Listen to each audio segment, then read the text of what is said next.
Welcome back for another video. Next up in the pre-season series, we're taking a look at the best budget picks in the game. This is the budget players guide. All of our FPL teams need these cheap enablers to help allow those more expensive players elsewhere, and you must have at least one or two of these. Last season's success stories included the likes of Mukiele with a 17-pointer, Rodon 13-pointer, who are this season's budget gems that we can all benefit from. I've gone through all of the cheap players in the game to identify the best ones and save you the trouble, save you hours of research. Make sure you are subscribed so you don't miss out on daily content coming this pre-season. So let's break it down nice and simple by position, and let's do the 4 mil defenders first, because there's actually some fantastic options here. And we'll have a look at some underlying data, and what we'll do is we'll split it out. So we'll have a look at centre backs and full backs side by side. Centre backs are a more reliable source of points in terms of defensive contributions, albeit just plus 2 points if they do get 10 in a game. Full backs obviously can get DEFCON points as well, but typically they average fewer. However, the full backs got a slight buff this season because they're not punished -1 BPS for getting tackled anymore, and defenders need more DEFCONs in general to gain bonus, so there is a bit of balance in the play this season that makes full backs a bit more appealing. My preference is still the centre backs because promoted teams are going to have to defend a lot, and there's going to be lots of DEFCON coming from those centre backs. And last season, the promoted team centre backs generally were the better picks. That aside, if you look at the top scoring defenders list from last season, the top 5 were all centre backs, and that list wouldn't have changed even with the new rules. So the players from Coventry are Thomas and Van der Wyk. From Ipswich, it's Diop, O'Shea and Davis. From Hull, it's Hughes, Egan and Giles. There are other defenders for these teams as well, obviously, but I've left them out because they're not as solid picks as the ones we've got here, basically. So, who's the best defence, first of all? Well, last season Coventry conceded the fewest goals of 45, Ipswich just behind, they conceded 47, Hull conceded 66. And as far as XG conceded, Ipswich were the top of the 3 there, 46.6 XGC, and then it was Coventry, 50.2 XGC. And shockingly, Hull was second worst in the league for expected goals conceded with 80.1. So yeah, the takeaway is that Hull's defence was significantly worse than the other two, and that probably carry over. Coventry and Ipswich both kept 17 clean sheets, Hull kept 11. So the Hull centre-backs, in fairness, as a consequence of that, were by far the busiest in terms of defensive contributions per game. 11.8 per 90 for Hughes, top of all defenders here. He's only 22 years old, Hughes, and he actually won the Young Player of the Year the last 2 seasons in a row. They might massively struggle for clean sheets though, so I would look at Coventry or Ipswich defenders. Down to preference, but my favourite is Thomas.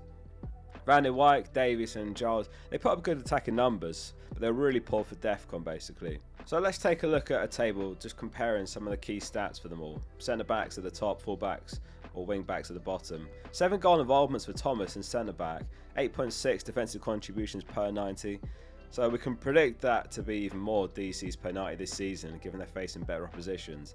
Diop got limited minutes, it's worth noting, at Fulham, but he was first choice of Morocco at the World Cup, and really good signing for Ipswich. O'Shea managed 8.7 DEFCONs per 90, he played 46 games as well, so he was a mainstay. The fullbacks offer really good attacking numbers. Van der Wyk registered 9 assists for Coventry, just 6.4 DEFCONs per 90. Davies and Giles even worse for DEFCONs, so they'll probably very rarely get you those points this season. But 7 goal involvements for Davies, and a couple of years ago, I remember he got over 20 assists. I think it was 21 assists he got in the Championship, and he set a record. 2 goals, 5 assists he got. Giles actually didn't score, but he registered 8 assists. Which of these guys is your favourite? Let us know below. And how many should you actually own from these 4 mil defenders in your team? 2 at an absolute maximum. And if you own 2, then you need your other 3 defenders to be really solid picks. Like, it's great having these budget players available since they do let us afford the big names elsewhere, but they are cheap for a reason and they should be used sparingly. And lastly, let's take a look and compare the fixtures. Whereabouts can we actually play these guys, if anywhere? This is just the fixture ticker tool from FPL.page or FPL Focal app in the App Store. So let's remove all the other teams so we can just compare these 3. And let's have a look at a longer game week range, because I mean, the plan isn't to sell a 4 mil defender. They're long-term holds and generally for the bench. So let's just try the first 8 game weeks. So Ipswich defenders are startable in game week 1, home to Sunderland.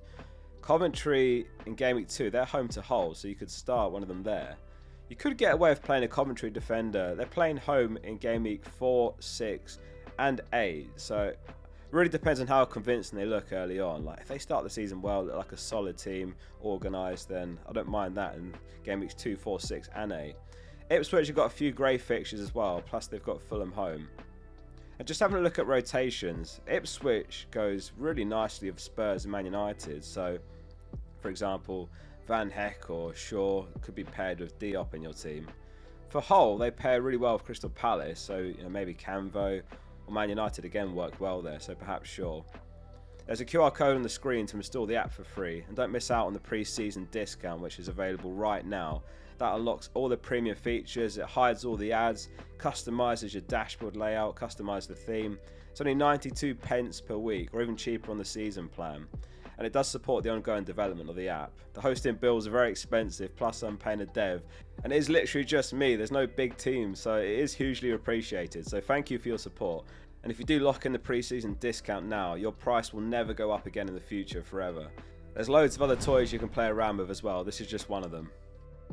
Let's have a look at the goalkeepers quickly. So currently there's no 4 mil keepers that are going to play, and it looks unlikely that we're going to get any. So it's not like last season where Dubravka was the default pick.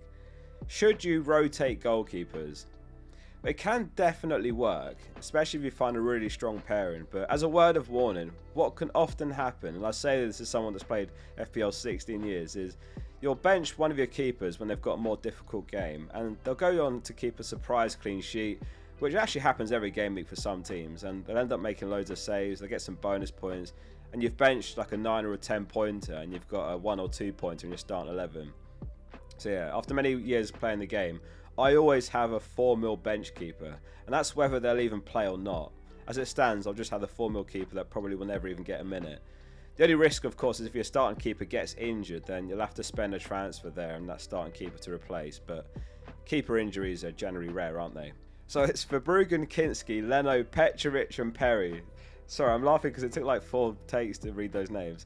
All of them are 4.5 mil, and we've got the projected clean sheets data below, where Verbruggen is marginally top over the opening game weeks for projected clean sheets, and then it's Leno, then it's Kinski, then it's Perry, then it's Petrovic. I mean, how horrendous is that Bournemouth keeper kit, by the way? Like, what were they thinking with the main kit and the keeper kit this season? Maybe that alone is a reason to avoid Petrovic, so you don't have to look at that atrocity every week. Looking at which teams were the best defences last season, Arsenal were absolutely miles ahead, unsurprisingly. 28.3 expected goals conceded, then it was City, then Liverpool, then Man United.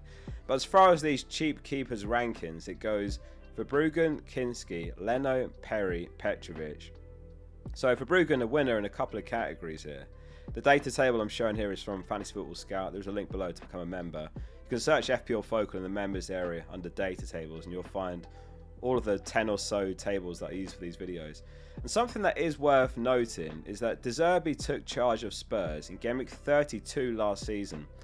And from then until the end of the season, guess where Tottenham ranked for expected goals conceded? They were top in the league. 5.6 XGC from game week 32 onwards when he took charge. That is really impressive. They only conceded 10 big chances as well, also fewest of all teams.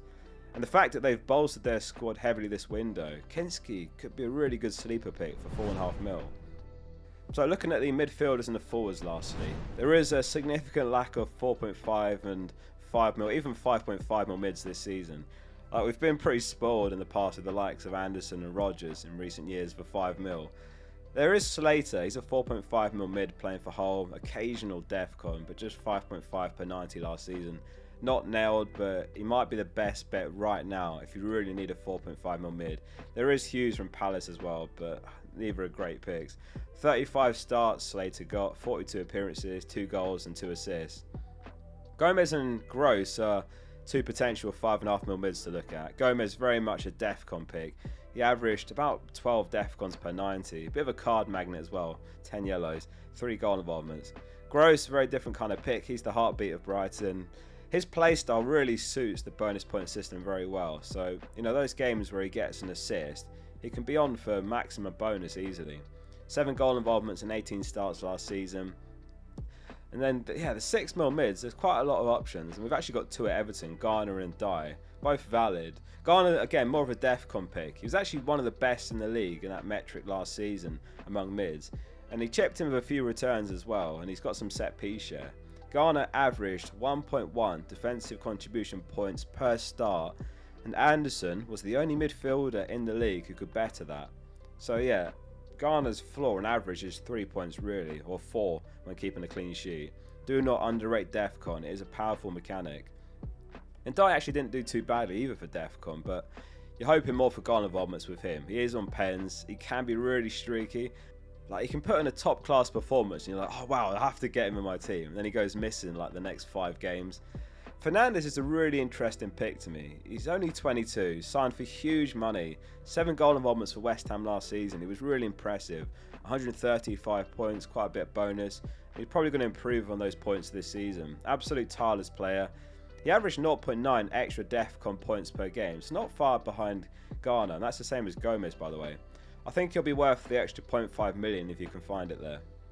There is some others like Sharda, 6 million, but they've just signed Anthony, who's got to be competition there. He played 29 of his 35 games down the left, so definitely competition for Sharda, you'd think. So yeah, I'd probably avoid Sharda, may not get consistent starts or minutes until he shows some form. Caicedo is worth mentioning as well, 5.5 mil. What will this Chelsea team look like under Alonso? He could be an absolute beast in that team. Probably, again, more of a DEFCON pick than anything. The occasional worldie, as we've seen from him before. Fair share of yellow cards as well. There is Wilson, worth mentioning as well, who's joined Leeds on a free transfer. He was brilliant last season for Fulham, obviously, and if he can carry that form over to his new club, he'll be a top pick. I say form, like he actually ended the season in a pretty dry spell. So let's see how he gets on. New signings are always a question mark, but he has shown he can do it in the Prem. And lastly, a quick review of the budget forwards. Who's this season's Thiago? 22 goals from 6 mil. Can anyone do it? It's pretty slim pickings as far as the 5.5 mil and below forwards, first of all. Like, quite an uninspiring list. Jorginho, probably the best of the bunch here. Coventry have got Thomas Asante, Wright, Sims, but yeah, when it comes to the 5 and 5.5 mil forwards, you're better off just finding that extra money to go 6 mil minimum. Igor Jesus, 2 goals in 2 preseason games so far, 6 goals, 6 assists in his debut season. Woods getting on a bit now, not getting any younger, so I think he could be the main man under Glasner and could be set to improve on those numbers. Calvert-Lewin is the top scoring 6 mil forward, so he's probably your best choice. 142 points he got on pens, 90 minutes every game. Welbeck did actually have his best goal scoring season last year with 13 goals, but he is 35, so I'd go elsewhere. And that leads me to think maybe Jorginho is one to watch. Evan Nilsson, it just isn't a great goal scorer. I'm not a big fan of him from an FPL point of view. It's just not really his game. He got 6 goals, 7 assists last season. Robbie could be one worth looking at for 6 mil. Pretty good opening fixtures. First half of last season he barely played, but he did much better second half once he was getting the minutes and starts. 5 goals, 1 assist in 17 games. Yeah, the starting fixtures are strong. Ipswich game week 1, Fulham home game week 2, Brentford away game week 3, but then after that they do have Arsenal, Man City. But then beyond that, again, the fixtures turn great. Brighton home, Bournemouth away, Leeds home, Coventry away. So there's just 2 of the opening 9 game weeks where you wouldn't want to play a Sunderland attacker. Anyway, make sure you subscribe to the channel so you don't miss out on all the pre-season content to help keep you informed and up to date. Become a Focal App subscriber today as well, help support the project. Only 77 pence per week on the season plan. And don't miss out on that pre-season discount before it's gone. See you soon for the next one.